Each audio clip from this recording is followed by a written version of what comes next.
The fluorescent lights of Romano's bistro flickered with their usual arrhythmic pulse, casting shadows that danced across the checkered floor like ghosts of better days. I wiped down table 7 for the 3rd time, my fingers raw from the chemical burn of cheap cleaning solution, the acrid smell mixing with the lingering scent of garlic and disappointment that seemed permanently embedded in the fabric of my uniform. My feet throbbed in shoes held together more by hope than stitching, each step a small negotiation with pain. It was nearly midnight on a Thursday, the kind of night when the city felt hollow, when even the usual buzz of traffic seemed muted, as if the world itself had grown tired of pretending. Rain hammered against the windows in sheets, transforming the street outside into a watercolor blur of neon and darkness. I should have been home 2 hours ago, but Marco, my manager with his perpetual coffee breath and wandering eyes, had called in sick, leaving me to close alone, again. The bell above the door chimed, and I didn't even look up at first. Just another late-night straggler seeking shelter from the storm, probably wanting coffee and nothing else, tipping in loose change if I was lucky. But then I smelled it. Not the usual mixture of wet pavement and cheap cologne that accompanied our typical patrons. This was different.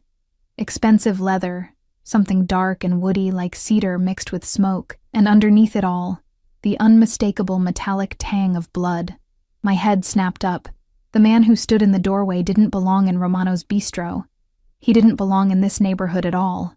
Everything about him screamed money and danger in equal measure, from the charcoal suit that probably cost more than my yearly rent, now soaked and clinging to broad shoulders, to the Italian leather shoes that left wet impressions on our worn linoleum. His dark hair was plastered to his forehead, rivulets of water, or was it blood, tracing the sharp angles of his face. But it was his eyes that stopped my breath. Dark, almost black in the dim lighting, they swept the room with the kind of calculated awareness that made my survival instincts scream. This was a man who cataloged exits, who measured threats, who had seen things that left permanent marks on the soul. He was alone. Completely, strangely alone. And he was hurt. I saw it in the way he favored his left side, the slight catch in his breath, the paleness beneath his olive complexion.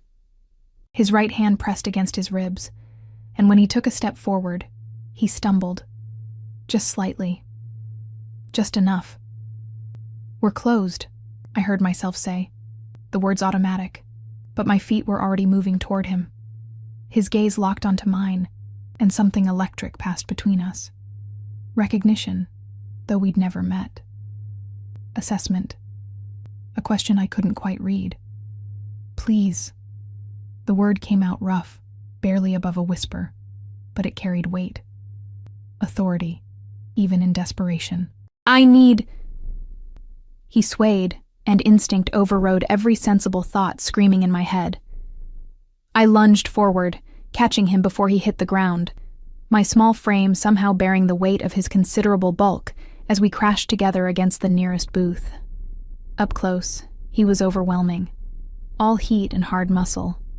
The scent of expensive cologne mixing with sweat, and that persistent copper smell of blood. "Jesus, you're bleeding," I breathed, my hands already searching for the source. His white shirt, barely visible beneath the suit jacket, was dark with it, spreading like a map of violence across his torso. "Lock the door." His voice was clearer now, commanding despite the obvious pain. Not a request, an order. Every rational cell in my body told me to run, to call the police, to do anything except what I did next, but there was something in his eyes, not pleading exactly, but a kind of desperate calculation. And I'd spent 23 years learning to read people, to survive on instinct when logic failed. I eased him into the booth, his weight settling with a suppressed groan, and crossed to the door. My hands shook as I turned the lock, flipped the sign to closed, and pulled down the shade. The click of the deadbolt felt like sealing my own fate. "There's a first aid kit in the back," I said, already moving. "Don't die in the next 30 seconds. A sound escaped him. Was that a laugh? "I'll try." The kit was pathetically inadequate for whatever had happened to him. Band-aids and antiseptic wipes weren't going to cut it. I grabbed clean dish towels instead, my mind racing. This was insane. This was beyond insane. but my hands were already moving with purpose, gathering supplies, filling a bowl with warm water. When I returned, he'd shrugged out of his jacket, revealing the full extent of the damage. The white shirt was ruined, a tear in the fabric near his ribs showing a deep gash that still wept blood. Not spurting, no arterial damage, thank God, but bad enough. I need to see it, I said, setting everything on the table. He looked at me for a long moment, those dark eyes searching for something. Then, with movements that spoke of considerable pain, he began unbuttoning his shirt. I'd seen shirtless men before. This was different. His torso was a canvas of violence and survival, old scars crisscrossed with new wounds, each telling a story I probably didn't want to know. The fresh cut was maybe 4 inches long, deep enough to need stitches, but, miraculously, not deep enough to have hit anything vital. What happened? I asked, soaking a towel in warm water, my voice steadier than I felt. Business disagreement. Must have been some disagreement. His jaw tightened as I pressed the wet cloth to the wound, cleaning away the blood. You could say that. I worked in silence for a moment, hyper-aware of his eyes on me, of the rise and fall of his chest, of the coiled tension in his body even in injury. He didn't flinch, didn't make a sound, even when I applied pressure to staunch the bleeding. You should go to a hospital, I said. Can't or won't. Both. I met his gaze. Are you in trouble with the law? A ghost of a smile touched his lips. Something like that. Should I be worried? Probably. The honesty was startling. I should have been terrified. I should have kicked him out, called the cops, protected myself. Instead, I found myself pressing a clean towel against his wound, my fingers gentle despite the situation. What's your name? He asked suddenly. Emma. I didn't know why I told him the truth. Emma Chen. Emma. He said it slowly, like tasting wine. Don't, I cut him off. I don't want to know. Because knowing made it real. Knowing made me complicit. Knowing meant I couldn't pretend this was just a Good Samaritan moment. That tomorrow I'd wake up, and this would be a strange dream fueled by exhaustion and too much coffee. He studied me with an intensity that made my skin prickle. Smart girl. Not that smart, apparently. I secured the makeshift bandage with medical tape, my hands surprisingly steady. I'm helping a bleeding stranger instead of running. Why are you helping me? I sat back, really looking at him. Even injured, even vulnerable, there was something magnetic about him, a gravity that pulled despite all warning signs. Power, barely contained. Danger, barely leashed. I don't know, I admitted. Stupid, probably. Brave. I laughed, but it came out shaky. There's a difference. The bell above the door rattled violently, making me jump. Someone was trying to get in, twisting the handle with increasing aggression. Through the shade, I could see shadows, multiple figures, broad-shouldered, moving with purpose. The man in the booth went rigid, his hand moving to his waistband, where I suddenly noticed the outline of a gun beneath his shirt. His entire demeanor changed in an instant, from wounded to lethal, like watching a switch flip. Get down, he ordered, voice low and hard. Who? Emma, get down. The way he said my name, urgent, protective, absolute, made me obey without thinking.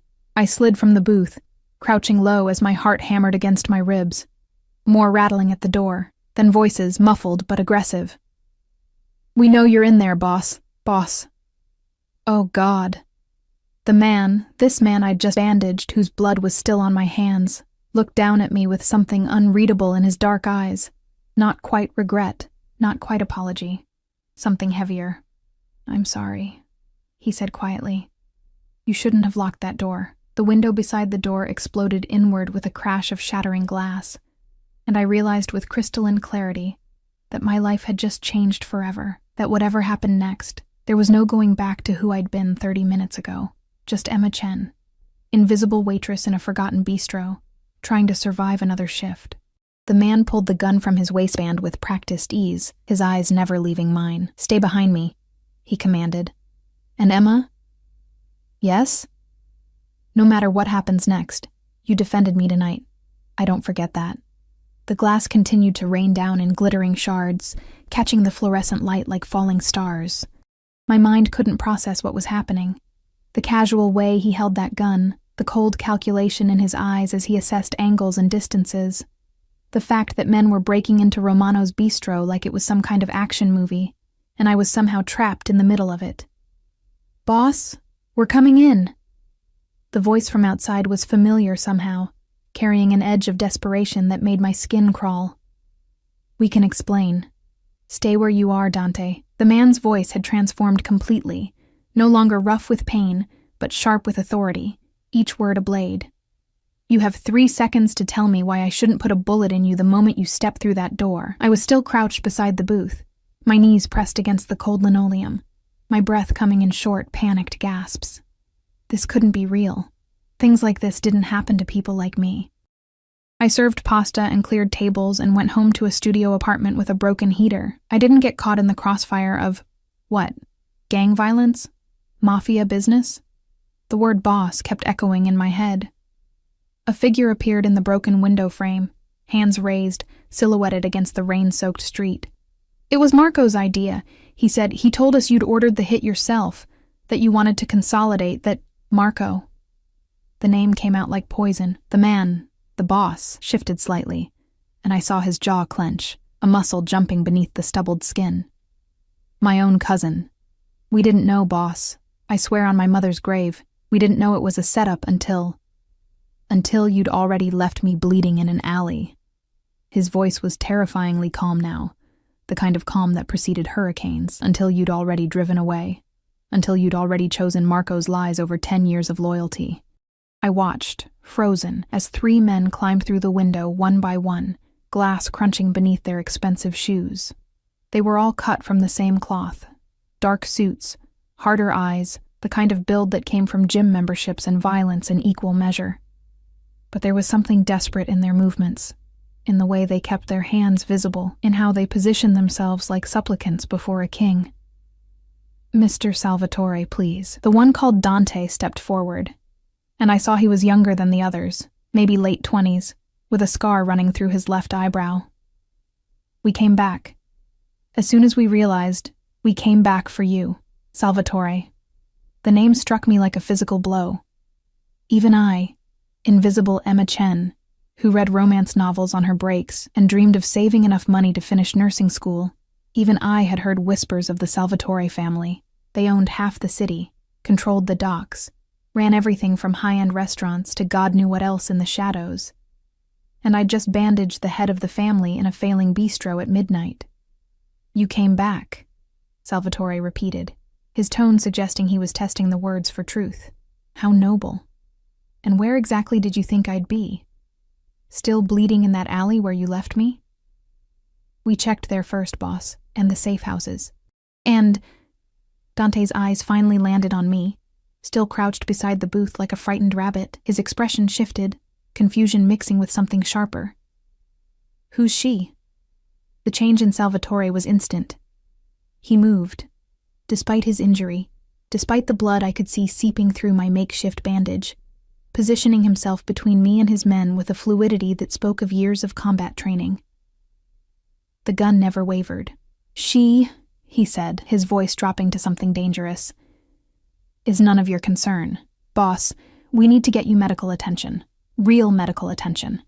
Another man spoke up, older, with silver threading through his dark hair. "Let us take you to Dr. Russo. After you abandoned me," Salvatore's laugh was brittle, "after you believed Marco's poison without even a phone call to verify? Tell me, Vicente, why should I trust any of you with my life now?" Vicente's face paled. "We made a mistake. A terrible mistake. But we're here now, and you're hurt, and this..." He gestured at the bistro, at me. "This isn't secure." He's right about that. The third man, built like a tank with knuckles that looked like they'd met many faces, stepped forward. "Boss, we're exposed here. If Marco sent us to kill you, he'll send others. We need to move." I felt Salvatore's body tense, felt the weight of impossible decisions pressing down on him. He was outnumbered, injured, and despite the gun in his hand, I could sense his vulnerability. These men could overpower him if they chose. The fact that they hadn't, that they stood there pleading instead of attacking, seemed to matter. Emma. My name, spoken quietly, made me jump. Stand up. Slowly. I obeyed, my legs shaking as I rose. Every eye in the room fixed on me, and I felt stripped bare under their scrutiny. What did they see? A nobody. A witness, a complication, a liability.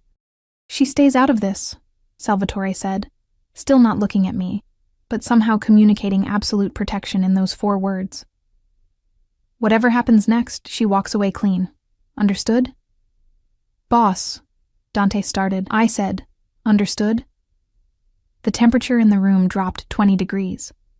Understood, they chorused, but I saw the looks they exchanged. Doubt, concern, calculation.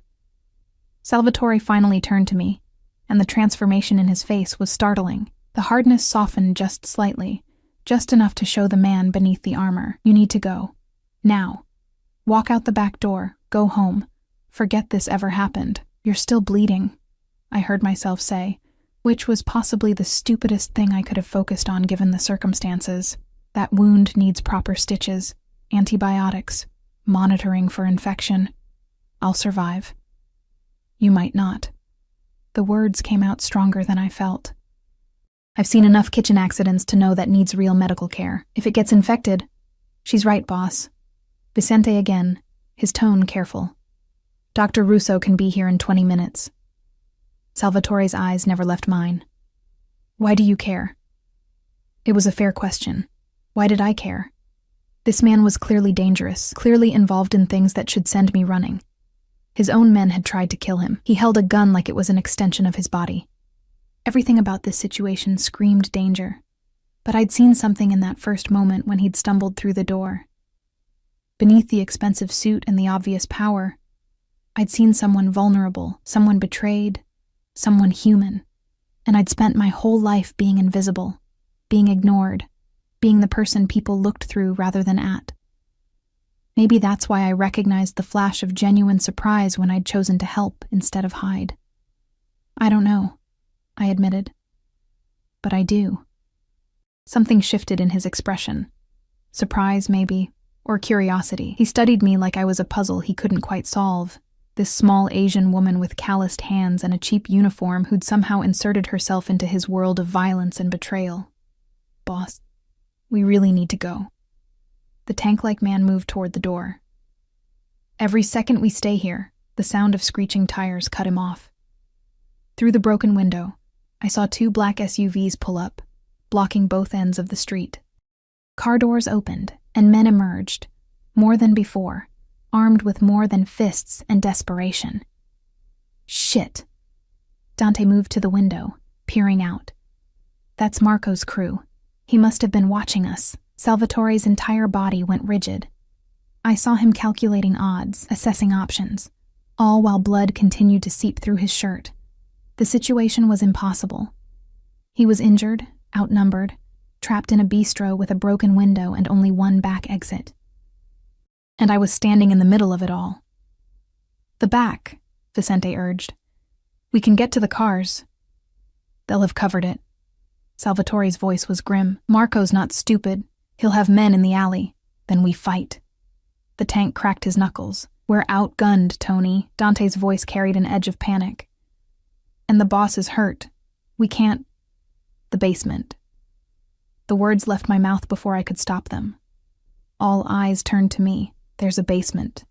It connects to the old speakeasy tunnel from Prohibition. Comes out 3 blocks away in what used to be a hotel. Salvatore's eyebrows rose. You're certain? Marco showed me once when he was drunk, bragging about the building's history. I moved toward the kitchen, knowing they'd either follow or they wouldn't. It's cramped and probably full of rats, but it's a way out. I heard Salvatore give orders. Sharp, concise, military precise. Dante to watch the front, Tony to check the alley, Vicente to secure their vehicles for pickup at the tunnel exit. The sound of their movement filled the bistro. Organized chaos directed by a man who commanded even while wounded, then footsteps behind me. I didn't need to turn to know it was him. You're helping me again, Salvatore observed, as I led him through the kitchen to the storage room. Why? I pulled open the door to reveal stairs descending into darkness. The smell of mold and old stone wafted up. Maybe I'm an idiot. Or maybe you're the only person in this entire city who's shown me genuine kindness in years. His voice was close, too close, his breath warm against my ear. Which makes you either very brave or very foolish. Can't it be both?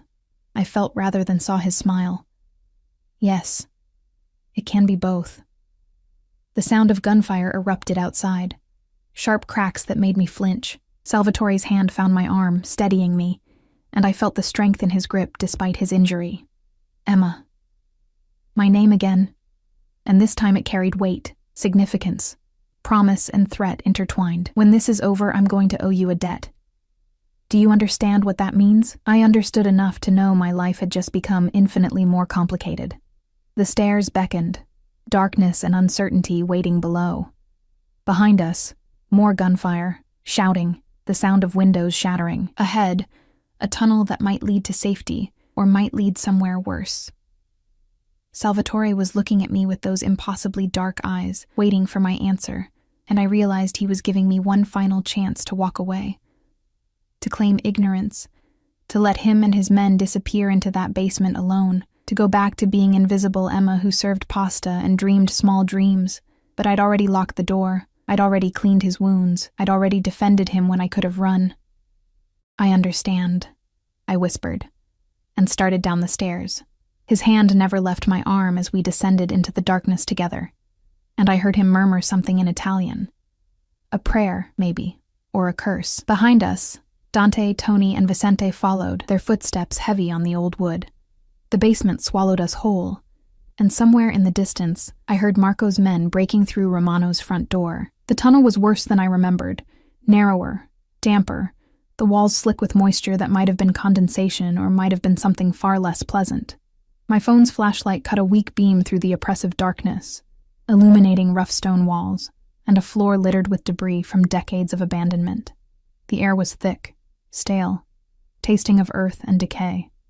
Salvatore stayed close behind me, his breathing labored but controlled. I could hear the others further back, Vicente's muttered complaints about the tight space, Tony's heavy footfalls, Dante's whispered updates into his phone, coordinating their escape. How much further? Salvatore's voice was tight with pain he was clearly trying to hide. Maybe 500 feet.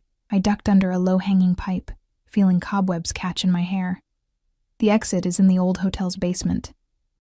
It's abandoned now, condemned for asbestos or something, but my foot caught on something and I stumbled.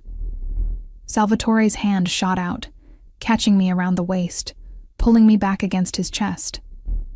For a moment we stood frozen, his arm iron hard across my ribs, his heartbeat thundering against my shoulder blade. I could feel the wetness of blood seeping through his shirt, warm against my back. Careful, he murmured, his lips close to my ear, and something in his tone made my skin prickle with awareness that had nothing to do with fear. Sorry, I breathed, steadying myself. The floor's uneven. He released me slowly, and I immediately felt colder. Ridiculous. I was leading a mafia boss through a forbidden tunnel while his enemies hunted him, and I was noticing how warm his body felt, how his cologne still managed to cut through the musty air. I was definitely losing my mind.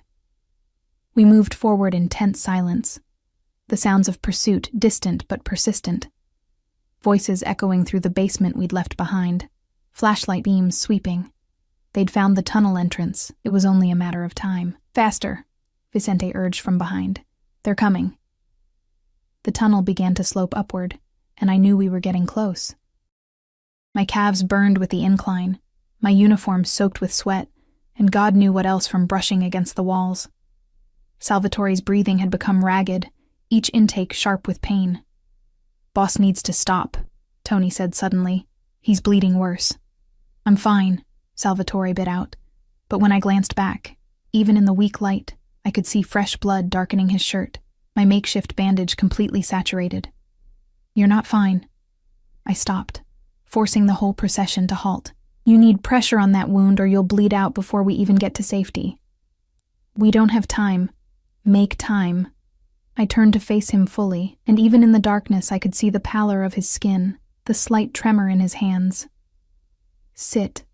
Now. For a moment I thought he'd argue. This was a man accustomed to giving orders, not taking them, especially not from someone like me. But something in my tone, maybe it was the nurse I hoped to become someday.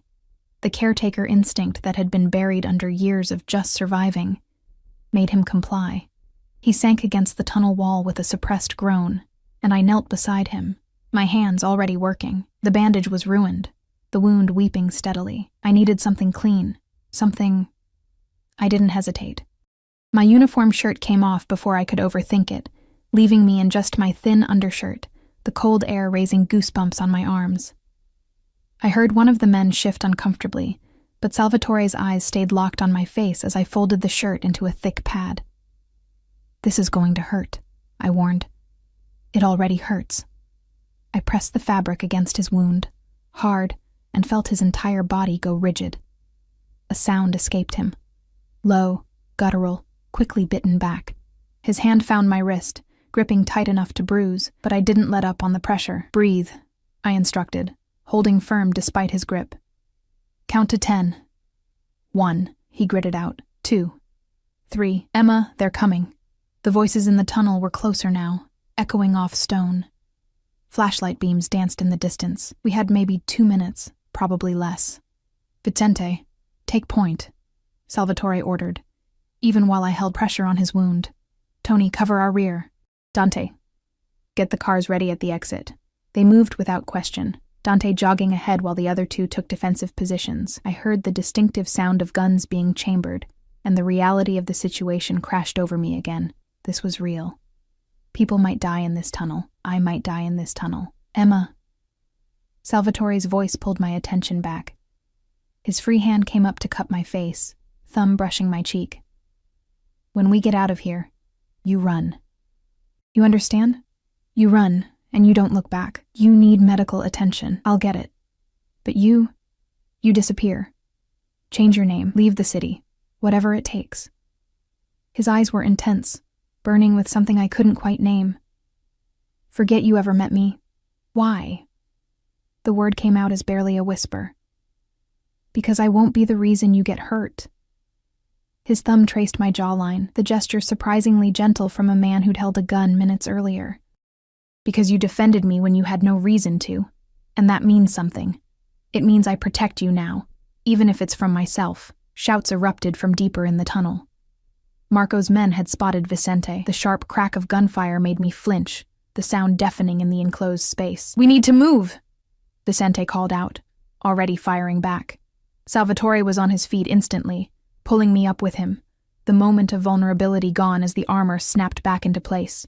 We ran, him favoring his side, me trying not to trip in the darkness, both of us propelled by adrenaline and survival instinct. The tunnel seemed endless, each step echoing, each breath burning in my lungs. More gunfire behind us, closer now. Tony was shooting back, buying us time, but I could hear the urgency in Vicente's commands, the desperation. Then, light, real light. Not just phone flashlights, but the gray pre-dawn glow filtering through a gap ahead, the exit. Dante was there, holding open a rusted metal door that opened into what had once been the hotel's boiler room. Black SUVs idled in the alley beyond, engines running, ready for escape. "Go!" Tony shouted from behind us. "We'll hold them!" Salvatore hesitated for just a fraction of a second, torn between escape and leaving his men. Then his training took over, a leader's decision, cold and calculated. He pulled me through the door, into the boiler room, toward the waiting vehicles. But I yanked my arm free, stopping short. "We can't just leave them. They know what they signed up for." His voice was hard, but I saw the cost in his eyes. I didn't. The words hung between us. I didn't sign up for any of this, but I'm here, and I'm not going to watch people die because... The decision was made for us. Vicente and Tony burst through the door, firing behind them, and Dante slammed it shut, immediately dragging a heavy filing cabinet to block it. It wouldn't hold long.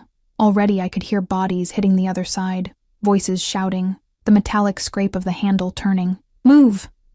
Vicente grabbed my arm, less gentle than Salvatore, and suddenly I was being hauled toward the SUVs, my feet barely touching the ground. The back door of the lead vehicle flew open. Salvatore was already being pushed inside by Tony, blood still seeping through his shirt. Vicente literally lifted me off my feet and deposited me in the seat next to him, then jumped into the front passenger seat as Dante slid behind the wheel. The second SUV roared to life behind us, Tony jumping into it with 2 other men I hadn't seen before. Backup, I realized, called in during our tunnel escape. "Drive," Salvatore commanded, and Dante didn't need to be told twice. We peeled out of the alley just as Marco's men burst from the hotel's side entrance, guns raised. Bullets pinged off the reinforced metal of the SUV. Bulletproof, I realized with a sick lurch, as we fishtailed onto the main street. I was thrown against Salvatore as Dante took a corner at speed, and his arm came around me automatically, holding me steady. I could feel his heart racing against my cheek, could smell blood and expensive cologne and the acrid scent of adrenaline. "Status?" he asked Vicente, his voice remarkably steady for a man who'd been shot and nearly killed twice in one night. "They're following but losing ground. Dante's the best driver we have." Vicente was on his phone, speaking rapid Italian. "Dr. Russo is standing by at the penthouse. ETA 7 minutes. The penthouse isn't secure," Salvatore said. "Marco knows all my properties." "Then where?" Dante's eyes met his boss's in the rearview mirror. Salvatore was quiet for a moment, his arm still around me, his thumb absently tracing patterns on my shoulder through my thin undershirt. I realized I was still in just that undershirt and my work pants, my uniform shirt still pressed against his wound under his ruined dress shirt. "The Rothwell estate," he said finally.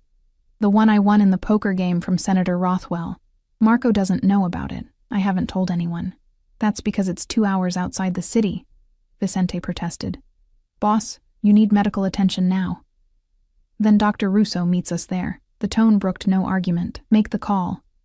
Vicente muttered something in Italian that sounded like cursing, but complied, speaking rapidly into his phone. I felt Salvatore shift, looking down at me in his arms, and found him studying my face with that same intense scrutiny from the bistro. "You're still here," he observed quietly, so only I could hear under the sounds of the vehicle and Vicente's phone call. "You didn't exactly give me a choice." "I gave you several." His hand moved from my shoulder to my face again, that same gentle touch that seemed so at odds with everything else about him. "You just didn't take them. Maybe I'm stubborn. Maybe you're exactly what I needed tonight." The words were soft, almost vulnerable, the armor cracking just slightly, a stranger with no agenda, no betrayal in her heart, just kindness. I didn't know what to say to that. My mind was still trying to process the last hour, the tunnel, the gunfire, the fact that I was currently pressed against a bleeding mafia boss in a bulletproof SUV racing through the city at dawn, while his cousin tried to have him killed. This was not how I'd expected my Thursday shift to end. "Emma." He tilted my chin up, forcing me to meet his eyes. "I meant what I said. When we get to safety, you disappear. I'll give you money, new identity, whatever you need. But you cannot be connected to me. Do you understand? People I care about don't survive long in my world. I don't want your money." His eyebrows rose. "Everyone wants money. What did I want? To finish nursing school? To pay off my student loans? To stop living paycheck to paycheck in a studio with a broken heater? Small dreams. Insignificant dreams." But looking into his dark eyes, feeling his heartbeat against my palm where my hand had somehow come to rest on his chest, I realized those dreams felt impossibly far away now. "I want to make sure you don't die from an infected stab wound because you're too stubborn to get proper medical care." Something flickered across his face. Surprise, warmth, something deeper I couldn't name. "You barely know me. I know you said please when you were bleeding to death. I know you protected me from your own men. I know." I hesitated, not sure I should say this, but saying it anyway. "I know that when your cousin betrayed you and your men abandoned you, you stumbled into my bistro and trusted me when you had no reason to. Trust." He tested the word like it was foreign. "I'm not sure I remember what that feels like." "Then maybe," I said softly, "it's time you learned again." The SUV slowed as we merged onto the highway heading out of the city, the second vehicle staying close behind. The sun was rising now, painting the sky in shades of pink and gold, beautiful and indifferent to the violence and chaos of the night we'd survived. Salvatore held my gaze for a long moment, something shifting in his expression, a decision being made, a line being crossed. Then he pulled me closer, resting his forehead against mine, his breath warm on my lips. "You're going to ruin me, Emma Chen," he whispered. "I can already tell. And despite everything, the danger, the blood, the impossibility of this entire situation, I felt myself smile. "Good," I whispered back. The Rothwell estate materialized out of the early morning mist like something from a Gothic novel, all stone and iron gates, sprawling grounds that spoke of old money and older secrets. The SUVs crunched up a gravel driveway, lined with ancient oaks, their branches forming a canopy that filtered the sunrise into dancing shadows. I'd fallen into an exhausted half-sleep against Salvatore's chest during the drive, lulled by the rhythm of his heartbeat and the hum of the engine. His arm had remained around me the entire time, a warm, solid presence that should have terrified me, but instead felt oddly safe. When Dante finally cut the engine, I jerked awake, disoriented and stiff. "We're here," Salvatore murmured, his voice rough with pain and fatigue. "Welcome to the middle of nowhere." The estate was enormous, a 3-story manor house with wings stretching in both directions, windows dark and unwelcoming. It looked abandoned, which I supposed was the point, a perfect hiding place. Dr. Russo was already there, a silver-haired man in his 60s with steady hands and sharp eyes that took in Salvatore's condition with one sweeping glance. He'd set up a makeshift medical station in what had once been a grand parlor, now covered in dust sheets and smelling of disuse. "Cristo," he muttered in Italian, helping Salvatore onto a cleared settee. "What did they use? A hunting knife?" "Something like that." Salvatore's jaw was tight, his face pale beneath stubble and dried blood. He'd barely made it out of the SUV, leaning heavily on Tony and Vicente. I hovered near the doorway, suddenly feeling like an intruder. This was his world. These men who spoke in Italian and moved with military precision. This doctor who clearly knew not to ask too many questions. This estate hidden away from everything I'd ever known. "Miss," Dr. Russo's accented voice pulled my attention. "You're the one who did the initial bandaging?" Yes, just towels and tape. Nothing proper." "You may have saved his life." He gestured me forward. "Come. I'll need assistance." The next hour passed in a blur of medical procedure that would have fascinated nursing student Emma if she wasn't so exhausted and traumatized.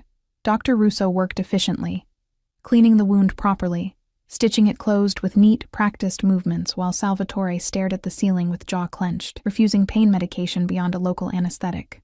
"I need to stay alert," he'd said when the doctor offered morphine.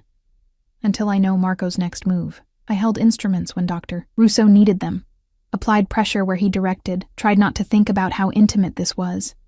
My hands on Salvatore's skin, cleaning blood from the ridges of his abdomen, feeling the tension in his muscles as the needle pierced flesh. "You have steady hands," Dr. Russo observed, tying off the final suture. "Medical training?"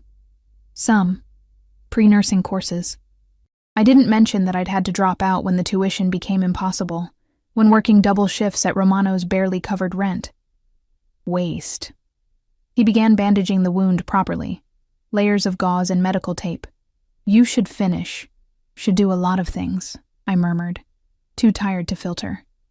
Salvatore's hand found mine, squeezing briefly. When I met his eyes, they were dark with something I couldn't read. Gratitude, concern, that same intensity that had marked every interaction since he'd stumbled through the bistro door. "There." Dr. Russo stepped back, surveying his work. 14 stitches. The wound was clean, no signs of organ damage, but you'll need antibiotics and rest. Real rest, Dominic. Dominic. His first name sent a small shock through me. It made him human, real. Not just the boss or Salvatore, but Dominic. A name someone's mother had chosen, had whispered while rocking a baby who would grow up to run a criminal empire. "How long before I can move properly?" Dominic asked, already trying to sit up and wincing at the pull of stitches. 2 weeks minimum. 4 would be better. Dr. Russo began packing his supplies. "And you need to stay still for at least 48 hours. That means bed rest, not running around playing war with your cousin. Marco won't wait 48 hours. Then Marco will be dealing with your corpse." The doctor's tone was sharp. "I'm serious, Dominic. Push this too hard and those stitches will tear, you'll get an infection, and I'll be performing emergency surgery in less sterile conditions than I'd like. Dominic looked like he wanted to argue, but Vicente stepped forward. We've got it covered, boss. Security is setting up perimeter around the estate. Dante's coordinating with our people in the city. Tony's reaching out to the other families, making sure they know Marco acted without your approval. And Marco himself? Gone to ground. But we'll find him. Vicente's expression was grim. He can't hide forever. Family. Dominic's voice was bitter. My own blood. The room fell silent, the weight of betrayal hanging heavy. I found myself moving closer, some instinct telling me he needed... What? Comfort? From me, a stranger who'd known him less than 12 hours. But when my hand touched his shoulder, he didn't pull away. If anything, he leaned into the contact slightly, just enough to acknowledge it. Everyone out, he said suddenly. Except Emma. Dr. Russo raised an eyebrow but complied, gathering his bag. Vicente looked like he wanted to protest, but one look at his boss's face silenced him. Within moments, the parlor had emptied, the door clicking shut behind Tony's broad frame. We were alone. Dominic was still shirtless, his torso now properly bandaged, the evidence of violence both old and new on display. Scars told stories, a puckered bullet wound near his shoulder, what looked like a knife slash across his ribs, burn marks along his left side. This was a body that had survived when it should have died, over and over again. You should go, he said, but made no move to release my hand, which he'd captured at some point. Dr. Russo will arrange transport back to the city. Money, new identity papers. Stop. I squeezed his fingers, feeling calluses I hadn't noticed before. Stop trying to save me from you, Emma. I'm not stupid, Dominic. His name felt strange on my tongue, intimate. I know what you are, what you do. I've lived in this city long enough to hear the stories about the Salvatore family. Then you know why you need to run, maybe. I sat beside him on the settee, careful not to jostle his injury. Or maybe I know that running won't matter. You think Marco won't wonder who bandaged you? Who helped you escape? Those men saw me. They know I exist. His jaw clenched. I'll handle... How? By having them killed to keep me safe. I saw the answer in his eyes before he could speak. That's not protection. That's more blood. And I'm tired of blood. We sat in silence, his thumb tracing absent patterns on my palm. The parlor was heavy with dust and morning light, the sounds of the estate settling around us, men's voices from other rooms, footsteps, the distant sound of vehicles. I don't understand you, Dominic said finally. Everyone wants something from me. Money, power, protection, favors.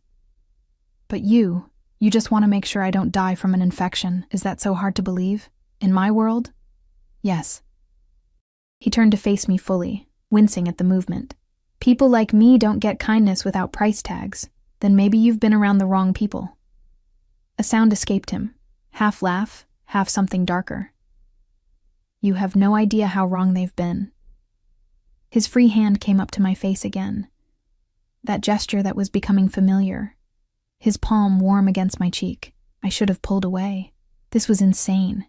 He was a criminal. A killer, probably. Definitely dangerous. Everything my rational mind screamed about him should have sent me running. But I'd seen the vulnerability beneath the armor. I'd felt his heartbeat, rapid with fear and pain and very human mortality. I'd watched him protect me from his own men. Had heard him try to send me away to safety, even when I was the only person in hours who'd shown him genuine care. You're going to get hurt, he whispered, his forehead dropping to rest against mine like in the SUV. If you stay in my orbit, something terrible will happen to you. That's not a threat. It's a promise. It's what always happens. Then I guess we'd better make sure you win this war with Marco quickly. His eyes widened slightly. We? You don't think I came this far just to abandon you now, do you? I tried to inject confidence I didn't quite feel into my voice.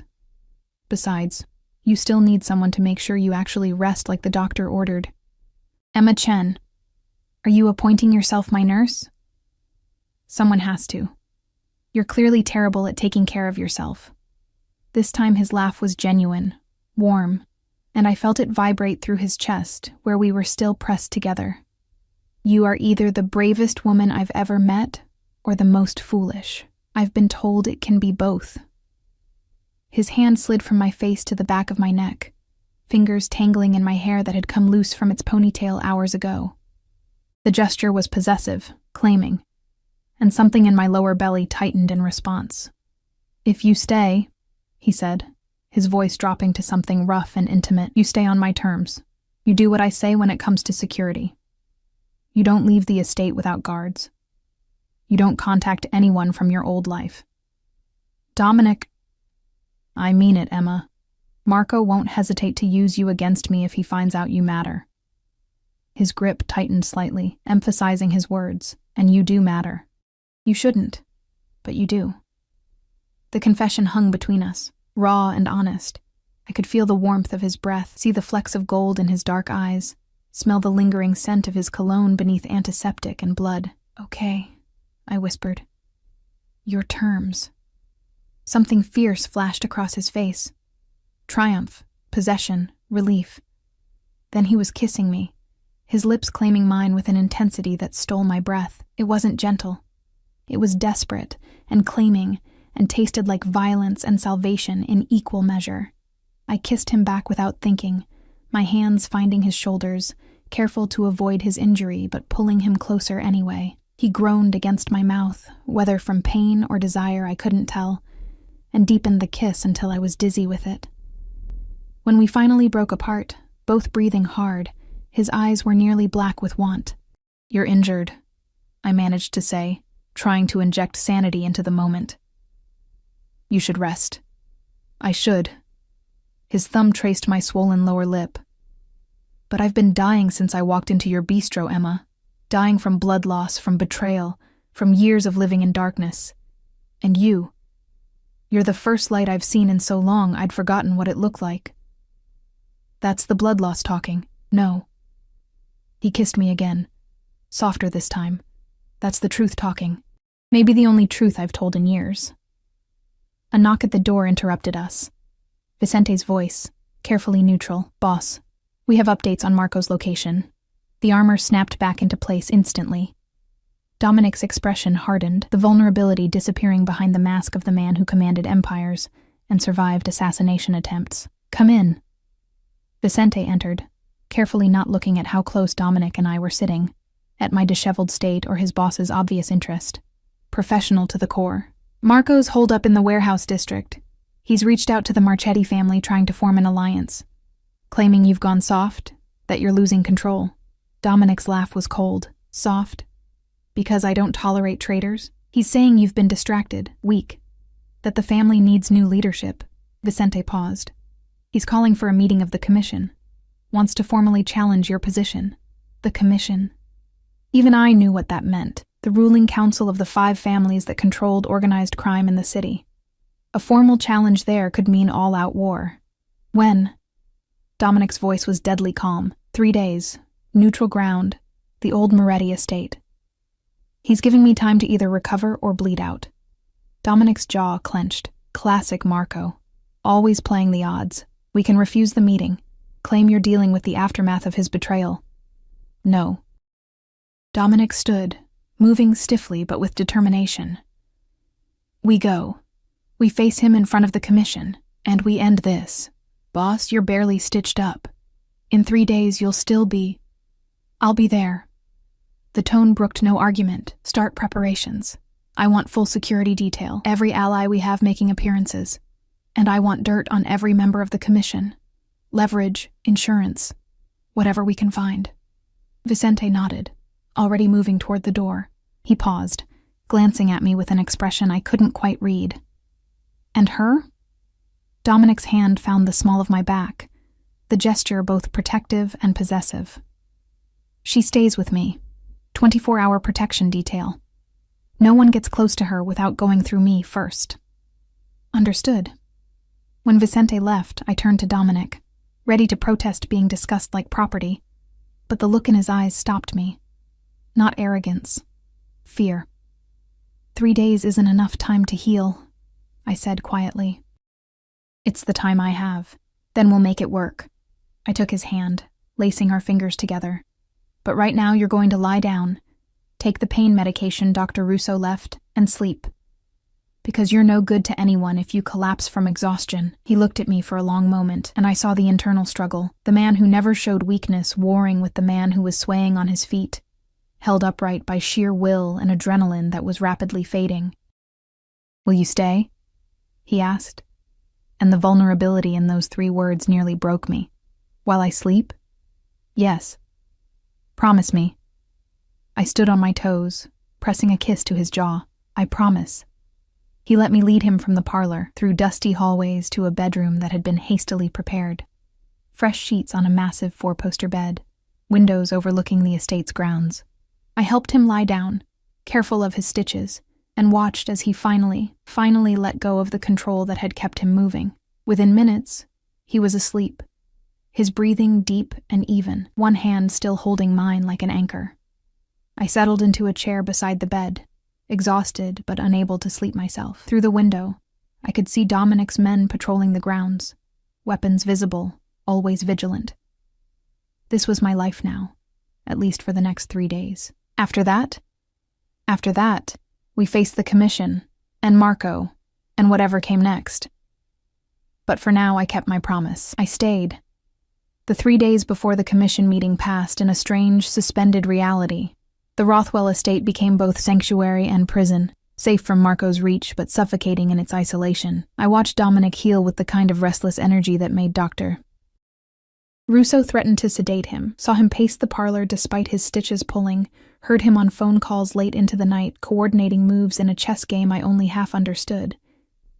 But there were other moments too, quiet ones, like the second night, when he found me in the estate's library, surrounded by dust-covered books and moonlight streaming through tall windows. I'd been trying to distract myself from the enormity of everything, from how completely my life had changed in 72 hours. "Can't sleep?" His voice came from the doorway, and I turned to find him barefoot and shirtless except for the bandages, looking more human than I'd yet seen him. Too much in my head. I closed the book I'd been pretending to read. "You should be resting. So should you." He crossed to where I sat, curled in an oversized leather chair, and without asking permission, he lifted me slightly so he could slide in behind me, pulling me back against his chest. The position should have been uncomfortable given his injury, but he arranged us carefully, his arms coming around my waist, his chin resting on my shoulder. We sat like that for a long time, not speaking, just breathing together while the moon tracked across the sky. His fingers traced idle patterns on my arm, and I felt the steady thrum of his heartbeat against my back. "Tell me about yourself," he murmured eventually. "The real you. Before all this." So I did. I told him about growing up in a tiny apartment above my parents' restaurant, about watching them work themselves to exhaustion, trying to achieve the American dream, about losing them both in a car accident my sophomore year of college, about dropping out to pay for funerals and discovering that dreams cost more than I could afford. "Nursing school was supposed to be my way back," I said quietly. A career, stability, something more than just surviving paycheck to paycheck. But tuition kept rising and I kept falling behind, and eventually Romano's Bistro became my reality instead of my temporary solution. His arms tightened around me. "You'll finish." "Dominic, I mean it." He pressed a kiss to my temple. "When this is over, you'll finish. I'll make sure of it. I don't want your charity. It's not charity. It's..." He paused, searching for words. "It's me trying to give something back to the only person who's ever helped me without wanting something in return." I turned in his arms to face him, careful of his stitches. "What do you want, Dominic? Really?" His hand came up to cup my face. That gesture that had become familiar, grounding. "I want Marco dead. I want my family secure. I want..." His eyes searched mine. "I want you safe. And I want the impossibility of keeping you in my life without destroying you in the process. Maybe I'm stronger than you think. Maybe you are." He kissed me then, slow and deep, tasting like whiskey and something darker. "But I've seen what this world does to good people, Emma. It corrupts or it kills. There's no middle ground. Then we'll find new ground." I kissed him back, pouring conviction I wasn't sure I felt into it. "Together?" The word hung between us. Together. and I saw something shift in his expression. Hope, maybe, or terror. Possibly both. The morning of the commission meeting arrived gray and threatening rain. The estate erupted in controlled chaos. Men in suits checking weapons, SUVs being armored and fueled, Vicente coordinating with an efficiency that spoke of years of practice. Dr. Russo arrived early to check Dominic's stitches, pronouncing him healed enough to move, but warning darkly about torn sutures if he did anything stupid. "When have I ever done anything stupid?" Dominic asked, already shrugging into a bulletproof vest. "Today, apparently," Dr. Russo gestured at me. "You're bringing her?" "She stays where I can see her." No room for argument in that tone. I was dressed in clothes that had appeared in my room, expensive, tailored, nothing like my usual thrift store wardrobe. A simple black dress that somehow made me look sophisticated rather than invisible, shoes that actually fit, a cashmere coat that probably cost more than my monthly rent. When I looked in the mirror, I barely recognized myself. Dominic found me standing there, staring at my reflection, and came up behind me. His hands settled on my shoulders, his eyes meeting mine in the glass. "You look like you belong in my world," he observed. "I don't, though. This is all borrowed. The clothes, the safety, even you." His jaw tightened. "After today, nothing will be borrowed. Marco will be dealt with, one way or another, and then we'll talk about what comes next. What if—" I couldn't finish the thought. "What if you don't survive? What if Marco wins? What if I lose you before I even fully have you?" He turned me to face him, tilting my chin up with gentle fingers. "I've survived worse than Marco. I've survived bullets and betrayals and wars that should have ended me. I'll survive this too." His thumb brushed my lower lip, because now I have something to survive for. The drive to the Moretti estate took 90 minutes, our convoy of 3 SUVs moving through the city with military precision. I sat beside Dominic in the back of the lead vehicle, his hand never leaving mine, his thumb tracing circles on my palm that seemed designed to soothe both of us. The Moretti estate was a sprawling compound on the city's edge, all high walls and security cameras, the kind of place where deals were made and bodies were buried. We were met at the gates by neutral guards, weapons checked and catalogued, everyone searched before entry. Dominic moved through it all with calm authority, but I could feel the tension radiating from him, see it in the set of his shoulders and the careful way he breathed to manage pain from his injury. The commission meeting was held in what had once been a ballroom, ornate and outdated, with 5 long tables arranged in a semicircle. The heads of the 5 families sat with their advisors, decades of power and violence concentrated in one room. The air was thick with cigar smoke and unspoken threats. Marco was already there, sitting at what should have been Dominic's table with a smugness that made my hands clench into fists. He looked nothing like his cousin, shorter, softer, with eyes that held cunning but not strength. When he saw us enter, saw Dominic walking steadily despite his injury, something flickered across his face. Surprise, fear, quickly masked. "Dominic." The speaker was an elderly man at the center table. Don Moretti himself, mediator of the commission. "We were beginning to wonder if you'd appear." "I'm difficult to kill, Giovanni." Dominic's voice carried across the room, as my cousin has recently discovered. Murmurs rippled through the assembly. This was theater, I realized, watching Dominic command the room with just his presence. Political theater where weakness meant death. "Marco has made serious allegations," Don Moretti continued. "Claims of instability, poor judgment, actions unbecoming of a family head. He's called for a vote of no confidence." "Marco stabbed me and left me to die in an alley." Dominic's words were flat, factual. "Then sent his men to finish the job when I survived. These are the actions of a traitor, not a concerned family member." "You have proof?"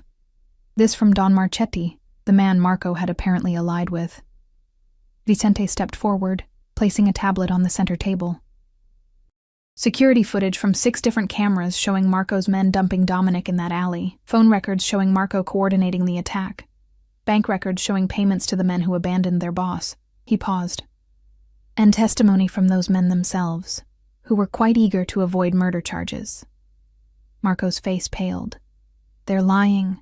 They were loyal to him. They'll say anything. They're dead, Marco." Dominic's voice was cold as winter. You had them killed yesterday to silence them. But they'd already given statements to my lawyers, notarized and witnessed. Your cleanup crew was 12 hours too late. The room erupted in conversation, sharp Italian, raised voices, fists hitting tables. I stayed close to Dominic's side, feeling horribly out of place but unable to look away from the drama unfolding. This is preposterous. Marco was on his feet now, desperation making him reckless. You're using some patana you picked up to manipulate sympathy, acting wounded when we all know you're weak. You've always been weak. Dominic moved faster than I thought possible given his injury. One moment he was beside me, the next he had Marco by the throat, slamming him against the wall hard enough to crack plaster. The room went deadly silent. Call her that again, Dominic said quietly, his voice carrying lethal promise. And I'll kill you right here. Commission rules be damned. Dominic. Don Moretti's voice cut through the tension. Release him. We settle this properly. For a long moment, I thought Dominic wouldn't comply. I could see the rage in every line of his body, the desire to end this here and now. But slowly, with visible effort, he released Marco's throat and stepped back. Marco slumped against the wall, gasping, his bravado shattered. This isn't over, he wheezed. I challenge you. Traditional rules. Settle this the old way. A challenge. Even I knew what that meant. Single combat, usually to first blood, witnessed by the commission. A way to settle disputes when evidence and politics failed. You're in no condition, Vicente started, but Dominic raised a hand, silencing him.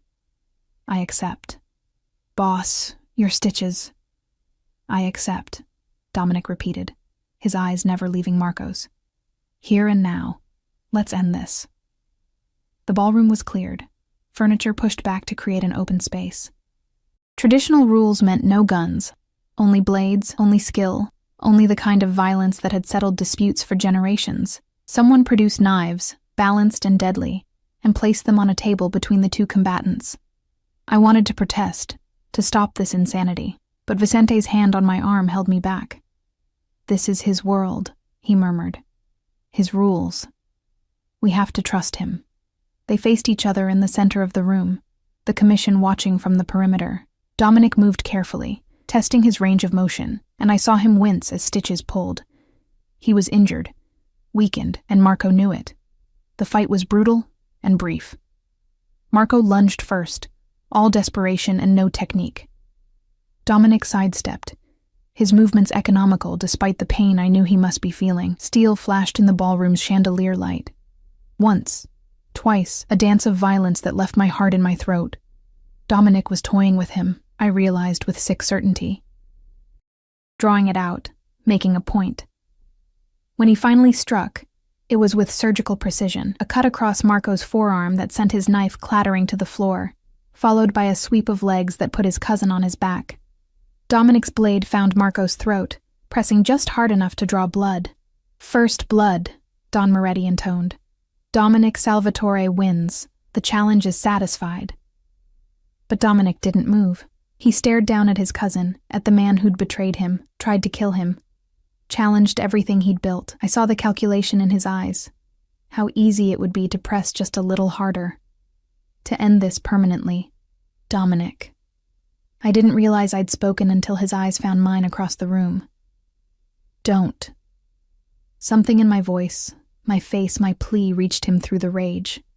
Slowly, deliberately, he removed the knife from Marco's throat and stood, leaving his cousin bleeding and defeated on the floor. Exile, Dominic said to the commission. Strip him of family name and protection. If he's found within city limits after tonight, his life is forfeit. Agreed, Don Moretti said, and the other family heads nodded. Marco was hauled to his feet by neutral guards, his face a mask of humiliation and impotent fury. As they dragged him toward the exit, he looked back at me with such hatred that I felt it like a physical blow. This isn't over, he spat. She'll pay for making you weak, cousin. She'll... Dominic moved between us, blocking Marco's view of me entirely. Touch her, threaten her, even think about her, and exile will be the least of your concerns. Do you understand? Marco's only answer was continued curses, as he was removed from the ballroom. The commission meeting concluded quickly after that. Dominic's position reaffirmed, alliances reshuffled, the balance of power maintained. I watched him navigate it all with the skill of someone who'd been born to this life, and tried to reconcile this man with the one who'd held me in the library and promised to help me finish nursing school. When we finally left, the rain had started, a downpour that matched the release of tension I felt in every muscle. Dominic was quiet during the drive back to the estate, his hand holding mine but his mind clearly elsewhere. "You let him live," I said finally. "I did." "Why?" He was quiet for a long moment, watching rain streak the bulletproof windows. "Because you asked me not to kill him. And because I realized something today. I've spent 15 years becoming exactly what my world demanded. Hard, ruthless, feared. But what has it gotten me? Betrayal, isolation, men who follow orders but don't give loyalty." He turned to face me, his dark eyes intense. "You defended me when I was nothing but a bleeding stranger. You stayed when you should have run. You asked me not to become more of a monster than I already am." His hand came up to cup my face. "Maybe it's time I started listening." "What does that mean?" "It means things are going to change. I'm going to change." He pressed his forehead to mine, breathing me in. "I can't leave this life entirely. Too many people depend on me. Too many obligations. But I can choose how I live it, who I live it with." My heart was thundering in my chest. "Dominic, move in with me, not the penthouse. Marco was right that I've been predictable. But I have a house, bought under a shell corporation, completely private. It's yours if you want it. Finish your nursing degree. Build the life you should have had." He pulled back enough to meet my eyes. "Let me give you that.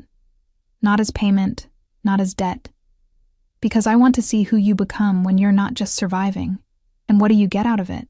A smile touched his lips, the first genuine one I'd seen. "You. In my life, in my home, reminding me that there's more to existence than power and violence. That's everything, Emma. That's more than I ever thought I'd have."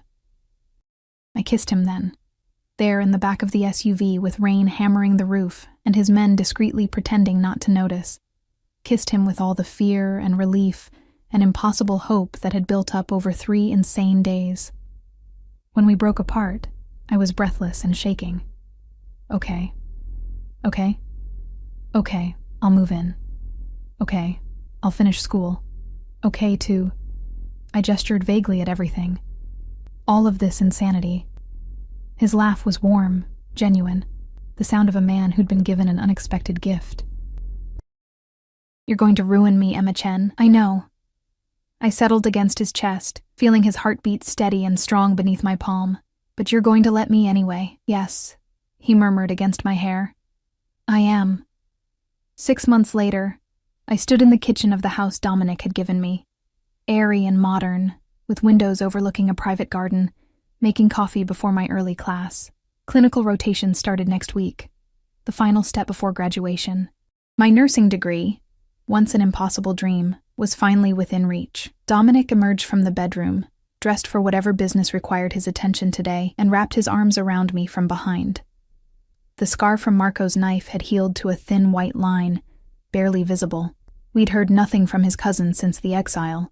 Rumor had it he'd fled to Europe, nursing his grudges in obscurity. "You're going to be late," I murmured, leaning back into his embrace. "Let them wait." He pressed a kiss to my neck. "I have something more important right here." I turned in his arms, finding him watching me with that same intensity from the first night, but softer now. Warmed by 6 months of learning each other, of building something neither of us had expected. "Who would have thought," I said, tracing the line of his jaw, "that defending a bleeding stranger would lead here? Best decision you ever made." "Second best." I kissed him softly. The best was staying. His arms tightened around me, and I felt the truth of it settle into my bones. My life had changed that Thursday night at Romano's Bistro when I'd chosen compassion over caution, when I'd locked the door and cleaned a stranger's wounds. I'd defended him, and in doing so, I'd found something I hadn't even known I was looking for. Not just love, but partnership. Not just safety, but home. "I love you," Dominic said quietly, the words still new enough to make my heart skip. "I love you too." I pulled him closer, breathing in his familiar scent. My beautiful disaster. He laughed, the sound warm and free, and I knew that whatever came next, whatever challenges his world or mine threw at us, we'd face it together. The waitress who saved the mafia boss who learned to be saved. Our story was just beginning.